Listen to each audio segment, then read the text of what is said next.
పుల్చులో మరో breaking news చూస్తున్నాం. లైంగిక ఆరోపణలు ఎదుర్కొంటున్న యూట్యూబర్ హర్ష సాయి అజ్ఞాతం ఇంకా వేడలేదు. వారం రోజులుగా పోలీసులు గాలిస్తున్నా చిక్కడం లేదు. దీంతో ఇప్పటికే విదేశాలకు పారిపోయి ఉంటాడని జోరుగా చర్చ నడుస్తోంది. హర్ష సాయి తాను ఎక్కడ ఉన్నాడు అన్నది ఎవరికీ తెలియకుండా చాలా జాగ్రత్త పడుతున్నట్లు అనిపిస్తోంది. కానీ తన ఉనికిని మాత్రం కాపాడుకుంటున్నాడు. అందుకే ఎప్పటికప్పుడు ఆడియోలు, వీడియోలు రిలీజ్ చేస్తున్నాడు.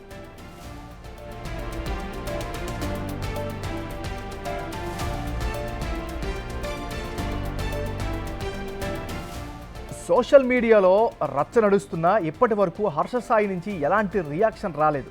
తన ఫోన్ సైతం స్విచ్ ఆఫ్లో ఉంది. ఇప్పటికే హర్ష సాయి బాధితురాలు సిపికి కంప్లైంట్ చేసింది. అతను విదేశాలకు పారిపోయే ప్రమాదం ఉందని ఫిర్యాదు చేసింది. హర్ష సాయిపై మరిన్ని ఆధారాలు సైతం సమర్పించింది.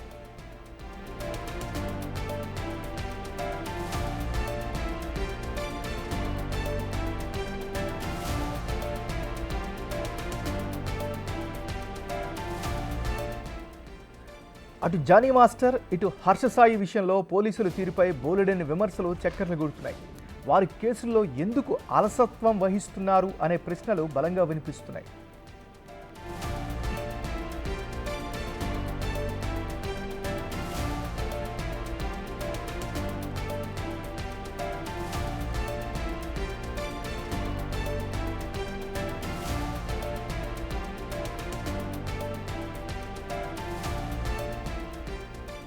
లైంగిక ఆరోపణలు ఎదుర్కొంటున్న యూట్యూబర్ హర్ష సాయి అజ్ఞాతం ఇంకా వేడలేదు. వారం రోజులుగా పోలీసులు గాలిస్తున్నా చిక్కడం లేదు. దీంతో ఇప్పటికే విదేశాలకు పారిపోయి ఉంటాడని జోరుగా చర్చ నడుస్తోంది.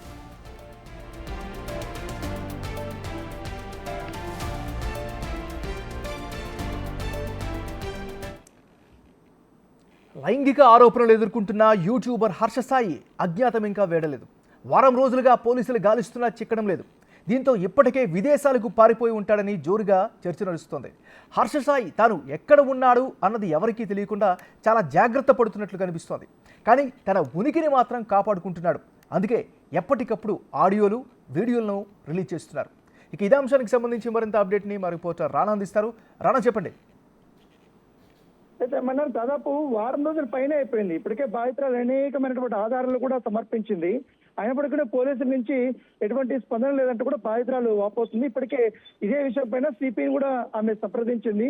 ఇతర కేసుల్లో రేప్ కేసులు వచ్చినప్పుడు చాలా తొందరగానే స్పందించే పోలీసులు హర్ష సాయి విషయంలో మాత్రం ఇప్పటివరకు పట్టుకోలేకపోతున్నారనేది ఒక అపవాదన అయితే చెప్పినటువంటి నేపథ్యంలో అయితే పోలీసులు మాత్రం ఒక వర్షం చెప్తున్నారు. మేము కేసు రిసీవ్ చేసినప్పటి నుంచి అనేక విధాలుగా కూడా ప్రయత్నిస్తున్నాం, తన లొకేషన్ కూడా ట్రేస్ చేయడానికి చేస్తున్నాం. కానీ ఫోన్లన్నీ కూడా ఒక ప్లేస్ లో పెట్టేసి వేరే వాళ్ళకి ఇచ్చేసి తను మాత్రం ఎక్కడి నుంచి వెళ్ళిపోయాడు. ఇక్కడైతే హైదరాబాద్ లో లేడు, విజయవాడలో లేడు, ఈవెన్ దో వైజాగ్ లో కూడా లేరు అనేసి కూడా పోలీసులు చెప్తున్నారు. అతని కోసం మేము ప్రత్యేక బృందాలతో కూడా గాలింపు చర్యలు చేపడుతున్నాం అనేసి కూడా పోలీసులు చెప్తున్నారు. మరోవైపు ఇప్పటికే యాంటిసిపేటరీ ఫైల్ కోసం చాలా తీవ్రంగానే హైకోర్టులో హర్ష సాయి ప్రయత్నిస్తున్నట్టుగా మనకు సమాచారం అందుతుంది.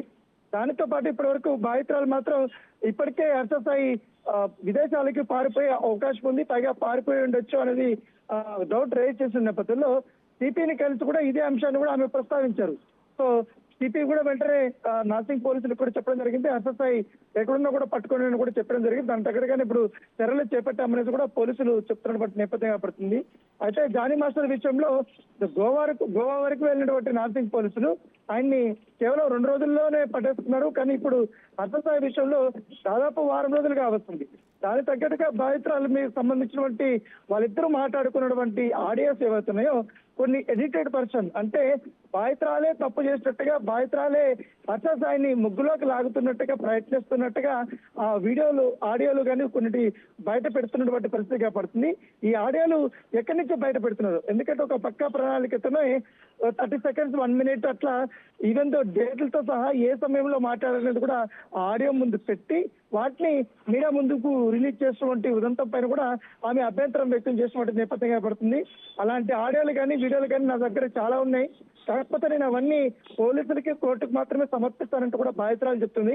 కాకపోతే కావాలని హర్ష సాయి ఎప్పుడో మాట్లాడినటువంటి ఏదైతే సినిమాకి సంబంధించిన డిస్కషన్స్ లో హీరో హీరోయిన్లు ఏ విధంగా మాట్లాడుకుంటారు, ఏ విధంగా వ్యవహరిస్తారు, ఏ విధంగా క్లోజ్ గా మాట్లాడతారు, ఒక సీన్ పండాలంటే ఏ విధంగా ఉండాలి అన్న దానిపై కూడా చర్చలు జరిగేటప్పుడు వాటిని రికార్డ్ చేసుకొని కావాలనే సోషల్ మీడియా వేదికగా అతను పంపడమే కాకుండా మీడియా వాళ్ళకు కూడా అతను పంపి నా ప్రతిష్టను దిగజార్చే విధంగా కూడా ప్రయత్నిస్తాడు. దాంతో పాటు ఈ అర్ధస్థాయికి సంబంధించినటువంటి ఫ్యాన్స్ ఎవరవుతున్నారు, ఫాలోవర్స్ కానీ అతనికి సంబంధించినటువంటి సన్నిహితులు కానీ వీరందరూ కూడా నా పైన తప్పుడు ప్రచారాలు చేయడమే కాకుండా బెదిరింపులు దిగుతున్నారు, నాకు వారి నుంచి కూడా భయం ఉందనేసి కూడా ఆమె సిపికి కూడా సంప్రదించిన నేపథ్యంలో దాని దగ్గర కూడా ఆమెకి భద్రత ఏర్పాటు చేయమని కూడా చెప్పారు. దాంతో పాటు ఇవాళ బాధితురాలు ఉమెన్ కమిషన్ కూడా కలిసే అవకాశం ఉన్నట్టుగా మనకు సమాచారం వస్తుంది. దాంతో పాటు ఇటు నేషనల్ హ్యూమన్ రైట్స్ కమిషన్ కూడా కలిసే అవకాశం. మొదటిగా స్టేట్ సంబంధించిన హ్యూమన్ రైట్స్ కమిషన్ దగ్గరికి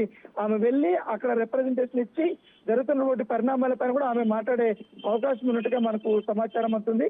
సో ఏదో కూడా అర్ధస్థాయి మాత్రం తప్పు చేశాడు, ఖచ్చితంగా అతనికి శిక్ష పడాల్సిన కూడా సోషల్ మీడియాలో పెద్ద ఎత్తున చర్చ జరుగుతుంది. కాకపోతే ఒక వర్గం మాత్రం అర్ధస్థాయికి సపోర్టివ్ గా కొన్ని పోస్టులు పెట్టడము, దాదాపు 4 రోజుల నుంచి కూడా చక్రం తప్పే విధంగా కూడా వాళ్ళు వ్యవహరిస్తున్నారు. బాధితురాలని ఒక నిందితురాలుగా చూపించే ప్రయత్నం చేస్తున్నారంటూ కూడా ఒక వర్గం ఆరోపిస్తున్నారు. ఎందుకంటే ఇటు రాజధాని లావణ్య విషయంలో కూడా ఏదైతే స్ట్రాటజీ ప్లే అయిందో సేమ్ స్ట్రాటజీ ఇలాగే ప్లే అవుతుందని కూడా బాధితురాలు చెప్తున్నారు.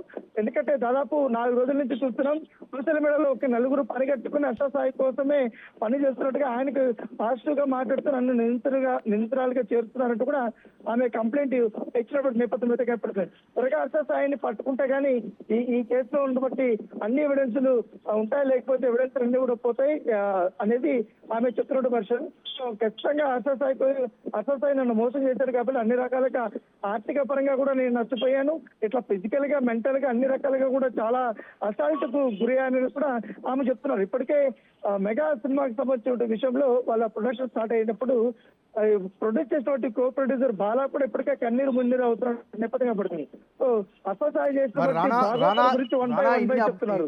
ఇన్ని అప్డేట్స్ నేపథ్యంలో నెక్స్ట్ పోలీసుల స్టెప్ ఏ విధంగా ఉండే అవకాశం ఉంది?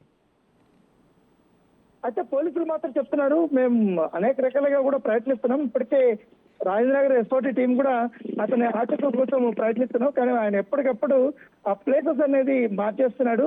అతను ఒకసారి కారులో వెళ్తున్నాడు, ఒకసారి లొకేషన్ వచ్చి హైదరాబాద్ లో కనపడుతుంది, మరొక లొకేషన్ వచ్చి విజయవాడలో కనిపిస్తుంది, వైజాగ్ లో కనిపిస్తుంది, ఇట్లా మల్టిపుల్ గా తిరుగుతున్నాడు అనేది కూడా వాళ్ళు చెప్తున్నటువంటి వర్షం. అయితే ఇప్పటికే అతను విదేశాలకు వెళ్లిపోయి ఉంటాడు. ఎప్పుడైతే రేప్ కేసు సంబంధించిన వ్యవహారం బయటకు వచ్చిందో వెంటనే అతన్ని అక్కడి నుంచి కూడా తప్పించుకుంటాడనేది కూడా వాళ్ళు చెప్తున్నారు. ఎందుకంటే ఖచ్చితంగా అతను తప్పు చేసినా ఉప్పు చేసినా రేప్ కేసు అతనిపై నమోదైంది కాబట్టి కంపల్సరీ పోలీసులు అరెస్ట్ చేసే అవకాశం ఉంది, రిమాండ్కి పంపించే అవకాశం ఉంది. తర్వాత కోర్టులో అతను దోష అనేది తేలుతుంది. సో అంత వ్యవహారాన్ని ఎందుకు ఇప్పటికే అతనికి ఇన్స్టాలో కానీ అనేక సోషల్ మీడియా ప్లాట్ఫామ్ లో మంచి ఫాలోవర్స్ ఉన్నారు కాబట్టి ఆ ఫాలోవర్స్ అంతా కూడా పోగొట్టుకునే అవకాశం ఉన్న నేపథ్యంలో అతను తప్పు ఇచ్చుకున్నాడు అనేది కూడా మరొక వాదన. Thank you Rana.